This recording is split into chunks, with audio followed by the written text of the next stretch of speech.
isinama po yung di umano ay pagtatanggal ng ibang kawani ng DepEd na wala yatang, ang pagkakatingin ko po sa mga minutes, ay wala pong due process na pinagtatanggal po sila. Isa po yun yata sa ebidensya na ipinasok ninyo sa totality. Tama po ba? Isa lamang po yun sa mga napag-usapan po. Gusto ko lamang pong puntuhan Tama yun po. sapagkat ako po bilang isa, tinanggal po ako sa lahat ng aking committee. Hindi ko man lang po alam kung ano yung kasalanan ko. I was not even informed.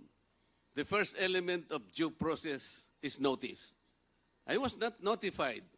What did I do wrong? Wala po.